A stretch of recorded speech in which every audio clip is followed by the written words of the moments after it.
बिस्मिल्लाहिर्रहमानिर्रहीम। शरोع کوم په نامه د هغې پاک ذات چې ډېر بخښونکی او مهربانه دی. زمونږ په دې نن کلاس کې د انګلیش یو څو سنټنسز دي او دا ډېرې اهمې دي. ما وغوښتل چې دا سنټنسز تاسو لپاره نن په دې کلاس کې ریکارډ کړم. اولنۍ جمله ده don't argue. د don't argue معنا دا بحث مکوا. don't argue بحث مکوا.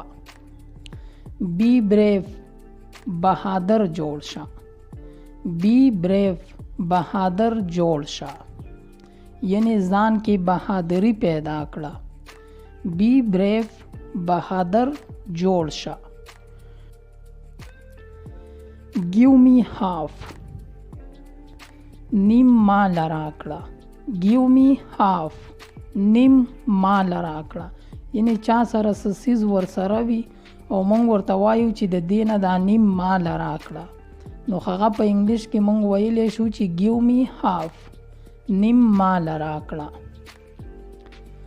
read after me زمان رستو لولا.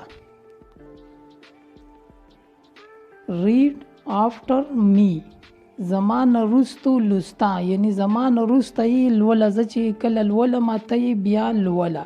read after me زمان رستو یې لستا. بل سنټنس ته repeat after me زمان رستو یې بیا لستا یعنی چې یو ځل یې وایي بیا یې هم وایه. repeat after me زمان رستو یې بیا لستا. ask yourself د خپل ځان نه تپوس وکړه. ask yourself د خپل ځان نه تپوس وکړه. make her happy هغه خوشاله کړه. که چېرته کله څوک خفه وي نو مونږ وایو چې هغه خوشاله کړه. د هغې انګلیش دی make her happy هغه خوشاله کړه. I did not get the chance ما ته موقع ملاو نشوه. ما به تا ته دا سیز راوړی وی خو ما ته موقع ملاو نشوه. نو د دې انګلیش به وي چې ما ته موقع ملاو نشوه. I did not get the chance ما ته موقع ملاو نشوه. He talks too much هغه ډېرې خبرې کوي. He talks too much هغه ډېرې خبرې کوي. stay close نږدې اوسه. لکه څنګه چې مونږ بل ملګری را سره وي یا څوک را سره وي هغه ته مونږ وایو چې ما سره نږدې اوسه. نو د هغې انګلیش دی stay close یعنی نږدې اوسه. eat something څه وخوره. eat something اکثر چې مونږ میلمه ته ست کوو مونږ وایي چې راځه څه وخوره څه وڅښه. نو د څه خوړلو دپاره به ورته مونږ ویلی شو چې eat something څه وخوره. replace it دا بدل کړه. replace it دا بدل کړه یعنی یو سیز مونږ واخلو او هغه سم نه وي کور راته وایي چې دا سیز واپس کړه بدل یې کړه. نو د هغې دپاره انګلیش ویلی شي چې replace it دا بدل کړه. eat slowly په مزه خوراک کوه یعنی په مزه مزه خوره. eat slowly په مزه مزه خوره.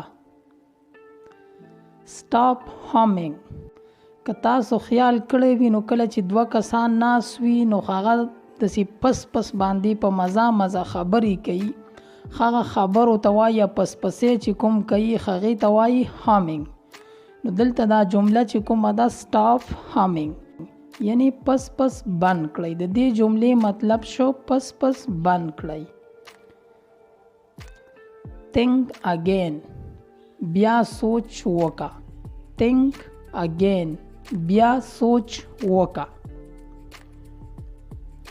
Safe yourself خپل ځان بچ کړه. Safe yourself خپل ځان بچ کړه. start now اوس شروع کړه. یعنی د انګلیش د زده کول اوس شروع کړه. start now اوس شروع کړه. یعنی چې د هر سیز شروعات وي او چاته مونږ وایو چې دا سیز اوس شروع کړه نو ورته ویلی شو په انګلیش کې چې start now اوس شروع کړه.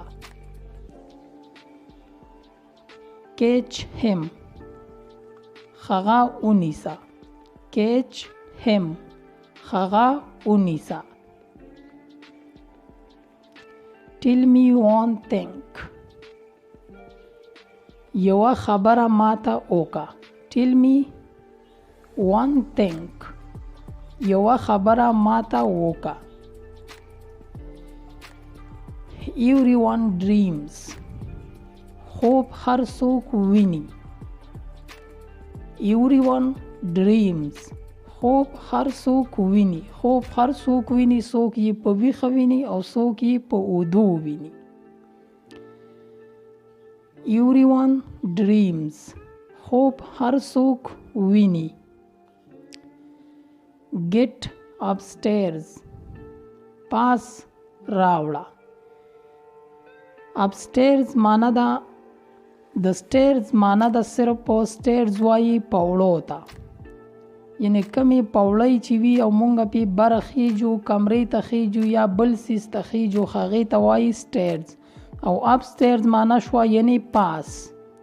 get upstairs پاس راوړه. اکثر مونږ پاس په چت ناست یو او لاندې څوک یې څه ورسره یې مونږ وایو چې دا سیز پاس راوړه نو ویلی شو چې get upstairs پاس راوړه.